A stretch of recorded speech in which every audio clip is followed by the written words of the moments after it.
बहुत करना है हमें इस देश के लिए, बहुत कुछ करना है।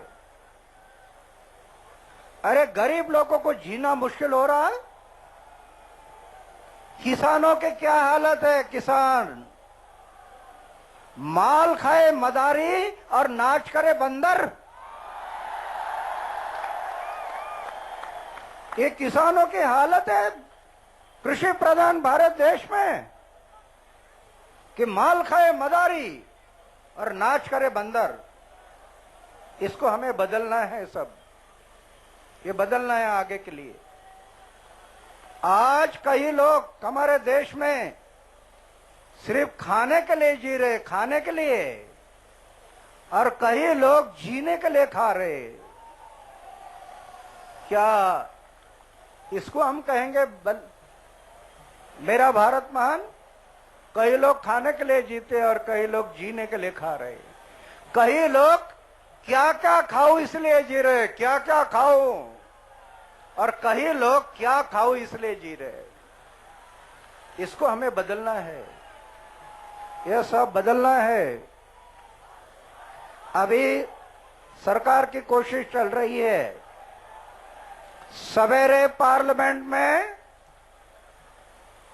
सभी पार्लियामेंट मेंबर, हमारे पंत प्रधान जी, उन्होंने सैल्यूट किया। हमारी लोकसभा के अध्यक्षा, उन्होंने सबने इस आंदोलन की सराहना करते हुए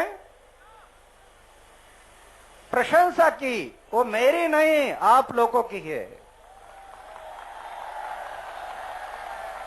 मैं तो निमित्त मात्र है। ये मैं निमित्त मात्र है। कर्ता करने वाला ईश्वर होता है, वो सब करवा लेता है। निमित्त किसी को खड़ा कर देता है। ऐसे मेरे ऊपर सिर्फ उंगली दिखाया, मैं खड़ा है, करने वाला तो वो ही आप लोग है सब। तो मैं संसद में जिन लोगों के लिए, जिन लोगों ने हमारे आंदोलन की प्रशंसा की, उसके लिए मैं धन्यवाद करता हूं। लेकिन मुझे ये भी धोखा लगता कि ऊपर से प्रशंसा करे और अंदर से कोई चूहा छोड़ ना दे उसको निकालने के लिए। ये भी मुझे धोखा लगता है। प्रशंसा से नहीं भूलना, कभी कभी प्रशंसा में भी धोखा हो जाता है। अभी एक मंत्री हमारे पास भेजे थे सरकार ने, और पार्लियामेंट में भी सबने कहा, विरोधी पक्ष नेता ने कहा, अरे आपने दिल में लाया तो असंभव क्या है। मेरा यह कहना है, ऑपोजिशन पार्टी के लोगों को आप मौन क्यों पकड़े हैं? मौन छोड़ो, मौन क्यों पकड़ कर रखे हैं? मौन छोड़ना चाहिए कि हम इस बिल को पूरा सपोर्ट करते हैं। इतना नहीं, सत्ताधारियों को खींचो। क्यों नहीं खींचते आप लोग? इसका मतलब आप सबके दिल में यह है कि जन लोकपाल बिल नहीं आना चाहिए, क्योंकि हमारे हाथ की सत्ता निकल जाएगी, ऐसे लगता है उनको। तो अभी मैं मंत्री जो आपका विलासराव का नाम बताया, मैं मैसेज भेजा है पंत प्रधान जी से बताया, अगर आपको चिंता लग रही है, पंत प्रधान जी बताए अन्ना के स्वास्थ्य की हमें बहुत चिंता लग रही है। तो 10 दिन क्यों गए? 10 दिन क्यों गए चिंता लग रही तो?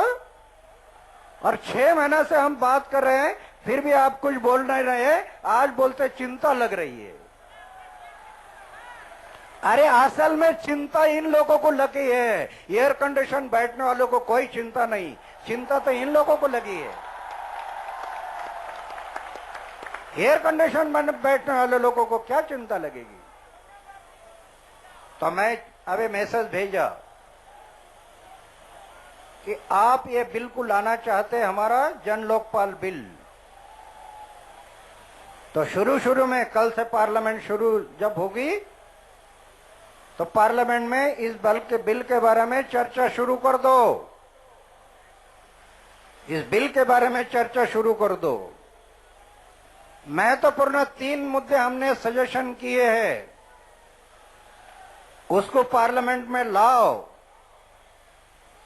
और सबकी सहमति होती है, सत्ताधारी और विरोधक सबकी सहमति होती है तो अनशन छोड़ने के बारे में मैं ही सोचूंगा। क्यों?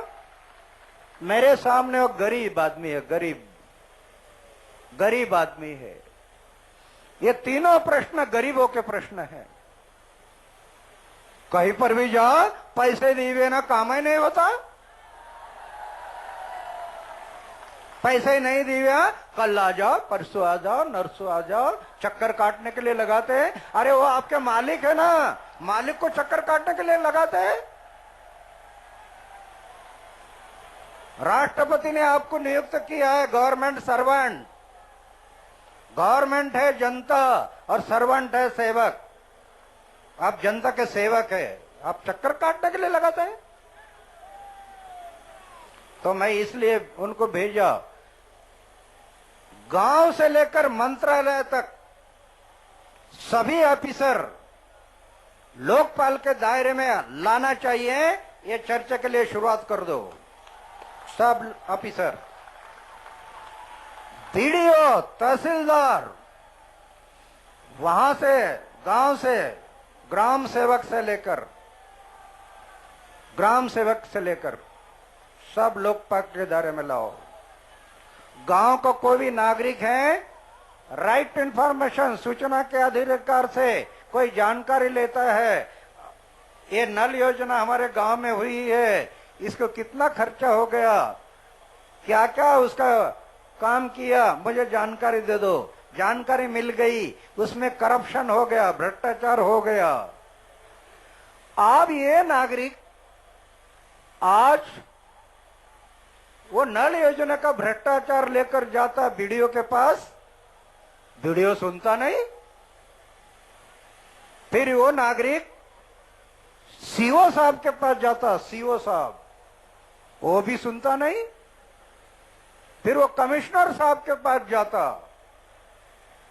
कमिश्नर भी सुनता नहीं। फिर वो मंत्रालय में जाता है, मंत्रालय में सब बहरे और गूंगे बैठे हैं, वो भी सुनते नहीं। तब ये नागरिक जाएगा कहां? वो गरीब आदमी जाएगा कहां? इसलिए हमारा कहना है, लोकपाल बिल को अगर हमारे ड्राफ्ट को शुरुआत करना है, ये 3 मुद्दा से शुरुआत करो।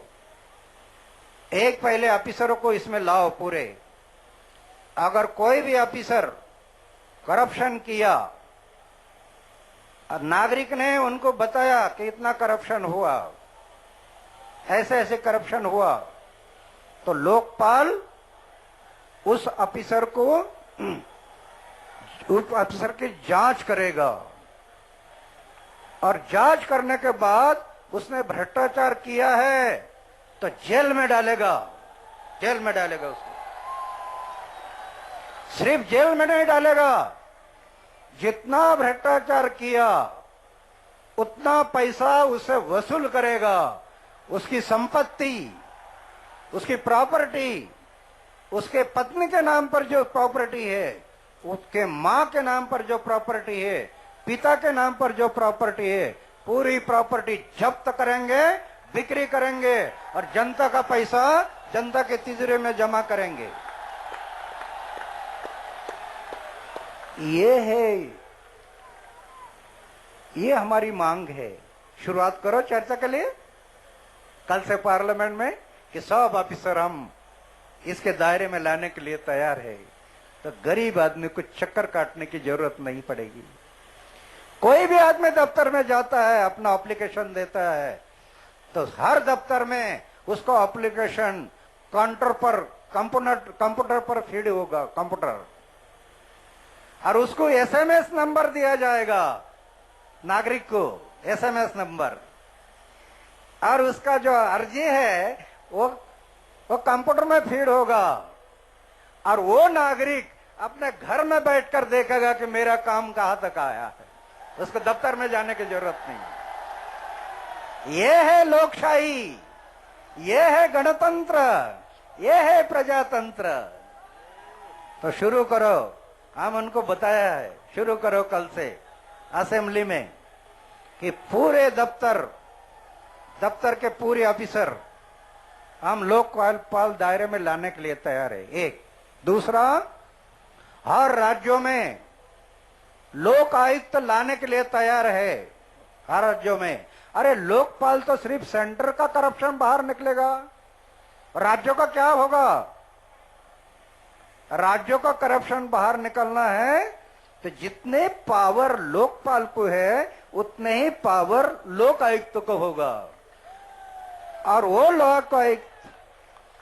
लोक आयुक्त सरकार के अंडर में नहीं होगा, वो इंडिपेंडेंस होगा, स्वायत्तता होगी, उसको स्वायत्तता होगी, वो किसके भी जांच कर सकता है। तो ये कल से चर्चा शुरू करो। लोक आयुक्त हम सब राज्यों में करने के लिए तैयार है। सब गवर्नमेंट अफसर हम लोकपाल के दायरे में लाने के लिए तैयार है। और चार्टर सेक्रेटरी अकाउंट कि हर नागरिक दफ्तर में जाता है उसको देखने के लिए मिलना चाहिए। हर दफ्तर के बाहर, हर दफ्तर में एक बोर्ड लगा होगा कि हमारे दफ्तर में इतने लोग काम कर रहे हैं, इतने ऑफिसर है, वो हमारे दफ्तर में काम करते हैं और उनको हम काम नियुक्त कर दिया है। उतने दिन में उसने काम नहीं किया जनता का तो उसको फाइंड होना चाहिए। ये कानून में तरतूद है, कानून फाइंड करो उनको। अरे हमारा पैसा, जनता का पैसा, हर कर के रुपए। एक भिखारी है ना, भिखारी, वो जो भीख मांगता है वो भी अपना टैक्स भरता है, माचिस के डब्बी लेता है उसका भी टैक्स है। एक भिखारी भी टैक्स भर रहा है, ये जनता का पैसा है। तो जनता का जब पैसा है, आज कितना खर्चा हो रहा है जनता का पैसा? सिर्फ गाड़ी, बंगला, एयर कंडीशन, पगार, 75% पैसा खर्चा हो रहा है जनता का इनके पेमेंट पर, इनके ऑफिस पर, इनके दफ्तर पर, जनता का पैसा। यह पैसा पूरा 75%, बच्चे 25%, उसमें भी 15% करप्शन, भ्रष्टाचार। तो बचे क्या आपके पास डेवलपमेंट के लिए? क्या बचे? आज जो डेवलपमेंट कर रहे हैं, कर्जा लेकर डेवलपमेंट हो रहा है हमारे देश का, कर्जा लेकर। इनके पास पैसा नहीं है, कर्जा लेकर डेवलपमेंट कर रहे हैं। तो हमारा ये मांग है, तीन बातें, तीन मुद्दों पर हम आपको टेस्ट करेंगे, बाकी मुद्दा एक भी छूटेगा नहीं। कल पार्लियामेंट में ये 3 मुद्दे लाओ, उस पर बहस शुरू करो।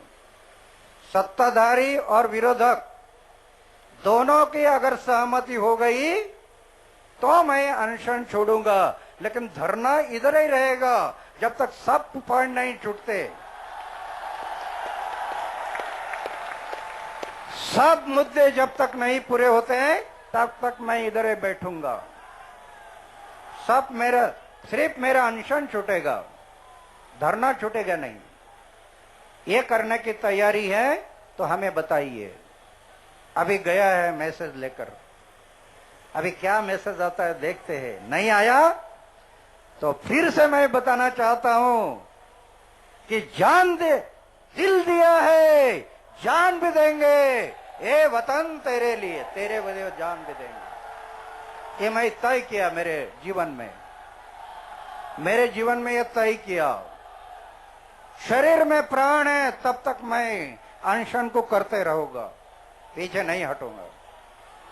ये अन्ना हजारे का क्या लाभ है? अरे अन्ना हजारे एक फकीर आदमी एक मंदिर में सोता है, सिर्फ सोने का बिस्तर है, खाने का प्लेट है, कुछ रखा नहीं। करोड़ों रुपए की योजना अपनाई, कहीं बैंक बैलेंस नहीं। अन्ना का क्या है? अन्ना ने जीवन में व्रत लिया है, जब तक जीना है देश के लिए जीना, समाज के लिए जीना, और जिस दिन मरना है समाज और देश के लिए मरना है, ये व्रत लिया है।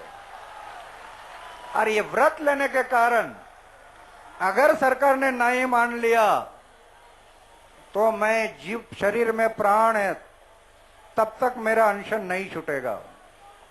कल हो सकता है सरकार धोखाधड़ी करेगी, ये अनशन नहीं छोड़ रहा तो हॉस्पिटल के लोग आएंगे, सैकड़ों हजारों पुलिस आएंगे, मुझे जबरदस्ती से ले जाएंगे हॉस्पिटल में और मुझे ड्रिप लगाएंगे। अगर ड्रिप भी लगाया, जबरदस्ती भी किया, फिर भी यह तय किया है कि शरीर में प्राण है तब तक लड़ते रहूंगा, ये मैं तय किया। आप ड्रिप लगाओ नहीं तो कुछ भी करो, पीछे हटूंगा नहीं। अभी अगर आपकी तैयारी है तो कल पार्लियामेंट में ये 3 मुद्दे लाओ, सबकी सहमति बनाओ और हमें उसका मसौदा दे दो कि हम सब इकट्ठा कर ये 3 मसौदे पास किए हैं और अभी बचे हुए ये सब मसौदे हम पार्लियामेंट में लाने वाले हैं, ये सब हमें लिख बताओ, तब मैं अनशन छोड़ूंगा, तब तक अनशन नहीं। तब ये धोखेबाज है साहब, ये धोखेबाज बैठे इधर, इनके धोखे में नहीं आना चाहिए। अरे 2 धोखे खा चुके हैं पहले, अभी तीसरा धोखा क्यों खाना? पहले भी धोखे खाया ना, ज्वाइंट कमेटी बनाया, ज्वाइंट कमेटी, तो ज्वाइंट कमेटी जब बनाया तो शुरू से इन्होंने विरोध करना शुरू कर दिया। शुरू से हमारे ज्वाइंट कमेटी के मेंबर पर झूठे आरोप लगाए, सीडी निकाली, आरोप लगाए, बदनाम करने का कोशिश किया। डॉक्टर हेगड़े उनको बदनाम करने का कोशिश किया। मेरे पीछे पड़े कई लोग छोड़ दिए, अन्ना की कई प्रॉपर्टी है क्या, अन्ना का कोई करप्शन है क्या? अरे मैं मेरे जीवन में इतना भी दाग नहीं लगने दिया, इतना भी। अब क्या मेरा खोजते हैं आप लोग? मैं अपने जीवन में कहीं दाग नहीं लगने दिया, कितना भी खोजो कुछ मिलेगा नहीं। तो मेरे कहने का मतलब है ये 3 मुद्दे मैं दिए अभी सरकार को, उस पर अगर सहमति होती है तो सिर्फ अनशन छूटेगा, लेकिन ये जगह नहीं छोड़ूंगा। और हमारी मुदत है, रामलीला मैदान की मुदत सरकार ने हमें 3 तारीख दी है। कितना 3 है? 3 तारीख है, 3 तारीख दी है। हम ये कहना चाहते हैं जब तक ये प्रश्न नहीं छूटते तब तक हमें मान्यता देनी चाहिए रामलीला मैदान की।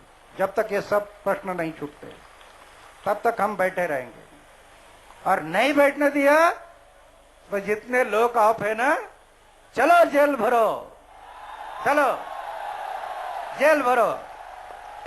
हिंसा नहीं करना, हिंसा नहीं करना, अहिंसा, इसको संभालना है। अहिंसा, आपने हिंसा किया ना, ये लोग तोड़ मोड़ देंगे आपको।